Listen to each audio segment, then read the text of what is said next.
Coucou à tous, j'espère que vous allez tous très bien. Alors je vous retrouve aujourd'hui pour un tag, ça fait très longtemps que j'en avais pas fait. J'ai été taguée, alors je sais plus ton nom ma belle, par l'une d'entre vous sur Instagram. Pour faire ce tag, je mettrai sa chaîne YouTube dans la barre d'infos où je l'afficherai ici. Je te retrouverai sur Instagram parce que je ne me souviens plus de ton pseudo, je suis désolée, mais je te remercie de m'avoir taguée. C'est un tag qui a été créé par Crystal Makeup et je comptais d'ailleurs le faire avant d'être taguée dessus parce que je trouve les questions super intéressantes. Donc vous allez voir sûrement mon bébé passer, repasser, parler, etc. parce qu'il est avec moi. Présente-toi en quelques mots, combien as-tu d'enfants et quel âge ont-ils? Alors je m'appelle Laetitia, j'ai un seul enfant qui est juste ici, qui s'appelle Liam et qui a actuellement 16 mois. Avant de connaître officiellement le sexe de ton enfant, le connaissais-tu déjà au plus profond de toi? Alors c'était hyper bizarre. Parce que dès qu'on a su que j'étais enceinte, mon copain voulait absolument un garçon. Les mecs, ils veulent tout le temps des garçons, j'ai l'impression. Moi ça m'était complètement égal et au fur et à mesure que les mois passaient, pendant ma grossesse, je disais tout le temps non mais de toute façon ce sera un garçon, je suis sûre que c'est un garçon, je le sens, je sais pas pourquoi. J'étais vraiment persuadée que c'était un garçon. Et d'ailleurs le jour de l'échographie où on allait savoir le sexe du bébé, je suis rentrée avec la conviction que c'était un garçon. Et quand elle nous a bien confirmé que c'était un garçon, j'ai même pas été surprise en fait parce que je le savais depuis le début. Troisième question, maman au foyer ou maman au travail? Alors je suis actuellement maman au foyer. As-tu un objet ou quelque chose de symbolique faisant référence à ton enfant qui ne te quitte jamais? Alors oui, depuis le début, le tout début de ma grossesse, j'ai ce bracelet là. Attendez, parce qu'il est emmêlé.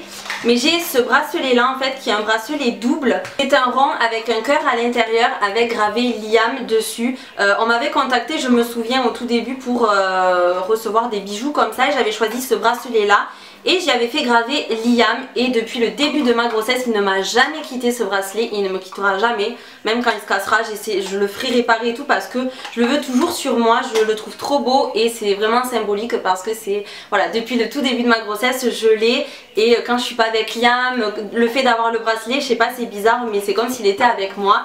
Et j'ai aussi un petit charme sur mon Pandora qui signifie, bon il y en a plein qui signifient, enfin, qui sont en rapport avec Liam, mais celui-ci en particulier parce que c'est quand on a su le sexe de Liam, on a su que c'était un garçon. De suite après on est allé acheter ce petit charme où il y a marqué It's a Boy avec l'empreinte d'une main et un petit diamant bleu. As-tu déjà vécu une situation où ton instinct de maman a pris le dessus? Alors pour cette question j'ai réfléchi pas mal de temps. J'ai pas un truc en particulier qui me... En fait j'ai juste un truc qui m'est venu en tête mais je sais pas si c'est en rapport vraiment avec la question, je sais pas si c'est vraiment l'instinct de maman. Mais je m'en souviendrai toujours, ça m'a trop marqué.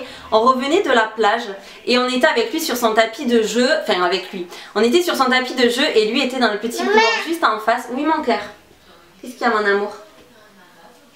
Et je me suis retournée vers lui et là je l'ai vu en fait arriver vers moi tout seul en marchant en fait avec ses petits bras en l'air. Il rigolait genre trop fier de lui et je m'y attendais tellement pas, ça m'a tellement surprise et tellement fait bizarre que j'en ai pleuré vraiment, j'ai été trop émue, j'en ai pleuré et lui il était trop fier de lui et ça m'a vraiment marqué. Bon après voilà, je sais pas si c'est vraiment en rapport avec la question mais sur le moment c'était tellement fort, enfin je sais pas, je peux pas l'expliquer mais j'en ai pleuré tellement ça m'a marqué et tellement c'était trop beau, trop mignon et enfin voilà. Et je sais pas qu'est-ce que tu fais Liam, tu avais ta boîte là.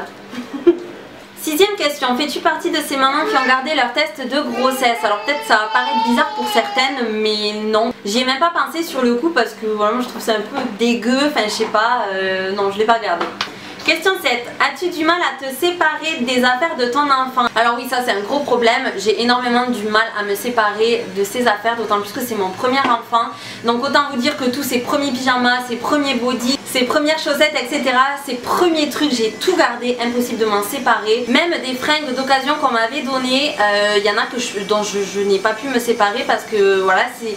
Je sais pas, il était tellement trop beau avec, ça lui allait tellement bien. Ça fait aussi partie des premières choses qu'il a portées, donc impossible de m'en séparer. C'est un truc de fou, mais j'arrive pas. Un achat qui te trotte dans la tête depuis quelques temps mais que tu n'as pas encore fait. Alors celui qui me trottait dans la tête, je l'ai acheté il y a quelques jours, quelques semaines. C'était en fait un âne à bascule, enfin je voulais absolument que dans sa chambre il ait un cheval à bascule, un truc à bascule. et j'en trouvais pas de beau. Et en fait sur Instagram j'avais vu passer un âne à bascule, mais genre le truc trop canon, trop chou, vraiment trop beau. J'ai dit ce truc il me le faut absolument, et j'ai vu qu'il était justement en vente sur Showroom Privé. J'ai foncé sur Showroom Privé, il était à moitié prix, je l'ai pris, mais je le reçois que le 1er août. Je suis dégoûtée. C'est assez long, mais il me tarde trop qu'il est dans sa chambre. Je vous mettrai une image de toute façon pour vous montrer comment il est, mais je suis trop contente de l'avoir pris. On dit souvent que pour un premier enfant on a du mal à acheter de l'occasion. Penses-tu réagir différemment pour ton prochain enfant? Alors c'est vrai qu'au début j'étais un peu... Je voulais vraiment qu'il ait que du neuf. Voilà, c'est mon premier bébé, je voulais absolument que du neuf. Mais après c'est vrai qu'on m'a beaucoup dit, tu sais, le premier mois il y a des choses qui va... Il y a des choses qui va pas beaucoup mettre, qui va porter qu'une fois, voire 2 fois, voire pas du tout. Et du coup je me suis dit ouais c'est vrai, et en fait on a pu me donner quelques vêtements pour lui. Du coup ça m'a surpris, ça m'a pas plus dérangé que ça finalement. Bon bien sûr il avait plus de neuf que d'occasion, hein, c'était vraiment minime hein, les occasions, mais il en avait voilà quelques-uns, donc pourquoi s'en priver, enfin ça change rien tant que les choses sont en bon état, etc. Pour mon deuxième enfant ce sera pareil. Un fait marquant depuis la naissance de ton enfant à nous raconter, qu'il soit heureux ou un peu moins. Le fait marquant que je peux avoir, qui est pas très joyeux, c'est quand il commençait à se mettre debout en fait. On a la table basse qui est pas très loin du meuble télé qui est à sa taille, mais le meuble télé a des plaques en fait en verre. Et il se tenait debout à la table, on était à côté bien sûr, mais en fait on n'a pas eu le temps de le rattraper. Il a glissé tellement vite en fait que le temps qu'on réagisse il était déjà par terre, mais il s'était en fait, il est tombé de face en fait sur les plaques. J'ai eu la peur de ma vie, en plus du moment où ça touche la tête, je suis encore plus en panique. Et en fait j'ai cru qu'il s'était ouvert, j'ai eu trop peur. Et en fait heureusement il a rien eu, il a juste eu un bleu sous l'œil là, heureusement, mais ça aurait pu être pire. Et franchement ça c'est un truc, ça m'a marqué. Enfin, il en a eu des chutes, hein, mais celle-là je crois que c'est celle qui m'a le plus marqué. As-tu déjà craqué nerveusement depuis que tu es maman? Alors oui forcément ça m'est déjà arrivé. C'est plusieurs choses qui s'accumulent, je garde et au bout d'un moment il faut que ça sorte. Alors c'est soit je m'énerve soit je pleure, voilà c'est un des deux. Enfin pour moi j'ai pas à craquer, j'ai pas à m'énerver, je le regrette après, mais sur le moment j'en ai besoin en fait. C'est comme voilà, à force d'accumuler je peux plus garder. C'est comme ça arrive, je pense qu'on est plusieurs à être comme ça, avec la fatigue etc. Il y a des choses qu'on a plus de mal à gérer que quand on est bien, enfin voilà, bref, ça m'est arrivé, ça c'est sûr, et je pense que je suis pas la seule. Dernière question, voulais-tu plusieurs enfants avant d'en avoir? Ton avis a-t-il changé depuis? J'ai toujours voulu 2 enfants, je me suis toujours dit j'aurai 2 enfants, si possible un garçon et une fille pour avoir le couple. Du coup non, mon avis n'a pas changé, je veux toujours 2 enfants, je veux un petit frère ou une petite soeur pour Liam, ça c'est clair et net. Avec Kevin on veut un autre enfant. Voilà, écoutez, j'en ai terminé avec ce tag, je l'ai trouvé vraiment super intéressant, les questions sont vraiment bien. Je te félicite Christelle d'avoir fait ce tag, enfin vraiment j'adore les questions que tu as mise.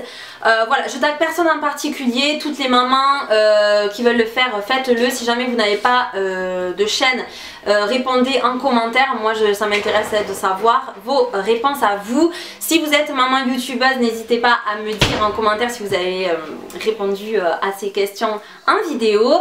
Je me ferai un plaisir d'aller voir ça. Et puis voilà, j'espère que ça vous aura plu, que vous en aurez appris un peu plus. Je vous fais d'énormes bisous, je vous dis à très bientôt. Tu fais un bisou? Bisous.